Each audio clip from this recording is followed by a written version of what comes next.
What the hell is going on here?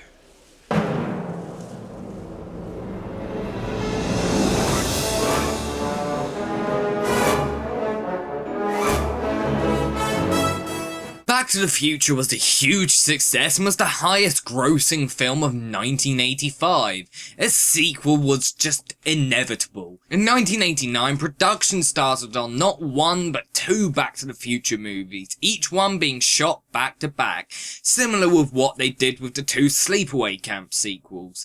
In late 1989, Back to the Future 2 was finally released. It did the unimaginable and was almost just as good as the original. Take away a few tiny little flaws and it could actually be the best in the series. Instead of saying completely in one time era, it goes to 3 different ones before it actually ends. This is my main problem with the film. It just isn't as grounded as the other 2 movies and the plot kind of just isn't as focused. The plot again is one that people will know, but I'll go over it anyway. The first film ended with Doc coming back into the DeLorean and picking up Marty and his girlfriend to take them to the year 2015. He does this because Marty's son is meant to be pushed into a robbery by Biff's grandson. Marty's son ends up getting arrested, which ruins their family. So Marty and Doc decide to try and stop this from happening. Marty pretty much does this all by accident by making Biff's grandson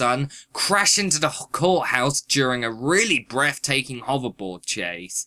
This means that we should have hoverboards next year and 15 more Jaws sequels. While in 2015, Marty's girlfriend, who Doc knocks unconscious, is taken to her future home by the police. Doc goes to get her out of there. We then see Marty's family. After a car accident, Marty breaks his hand and loses the ability to play guitar, which means his music career is ruined. He gets a boring office job, which he then gets fired from after being pressured into a shady business deal by his friend Needles, who's played by Flea from Red Hot Chili Peppers. His son is very similar to Marty's father, and his daughter is just Michael J. Fox in drag, and it's really fucking creepy. Present Marty buys a vintage book with all the scores of different sporting events from 1950 to 2000. Doc makes him throw it away, but old Biff finds it. He then discovers the time machine and goes back in time to 1955 and gives himself the book, tells him to bet on all of the scores. He then goes back to 2015 and no one knows. It isn't until Marty, his girlfriend and Doc go back to 1985 that they see what is wrong.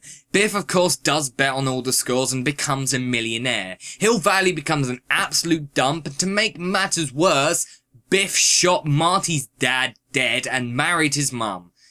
Marty and Doc find the top of Biff's cane and realise what he actually did. He confronts rich Biff about the book. He then goes back to 1955 to the events of the first film to try and get back the book. This part of the film is a little slow and is probably the weakest part in my opinion. There is a kind of tense final act where Marty is trying to get the book back from Biff and at the same time trying not to be spotted by the other Marty who's also there. This is the part where I have to talk about the end of the film for the plot for the next film to actually make any sense. So, if you haven't seen this film yet, which is unlikely, fuck off and watch it, because it's a good film. Doc flies the DeLorean in the air while Marty burns the book. A storm approaches and the DeLorean gets hit by lightning, sending it back in time. Then a historian comes along with a letter for Marty saying that Doc is still alive and well in the year 1885. Marty then finds Doc from the end of the first film and tells him that he's back from the future. Doc faints and the film ends. Then we have a trailer for the next film, which I thought was pretty cool. Back to the Future 2 is considered by many to be one of the greatest movie sequels of all time. Everything that made the original so great returned, and in some cases made even better. The first 20 minutes where it's set entirely in the future is without a doubt the highlight of the movie, and I wish the entire film was just set in 2015 in the future. The special effects are even better than the first film, and still to this day I don't know how they did it.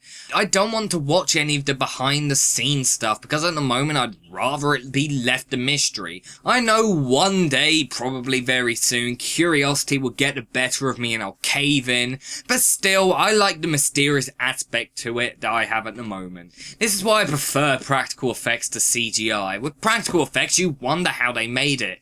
With CGI it was just all created on a computer. Also, when done really well, practical effects look better than anything you could ever do on a computer.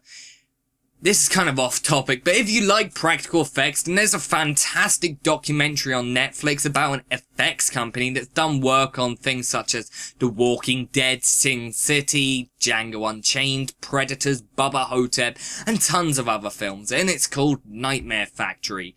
It has nothing to do with Back to the Future, but it's worth a watch anyway.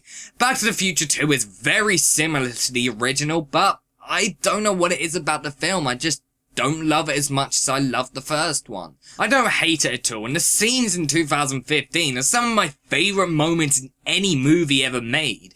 I just think that the story's a little weak and it lacks the originality of the first film. But it's still a fantastic movie and definitely deserves the high rating I'm going to give it. Despite its flaws, Back to the Future 2 still gets an A+.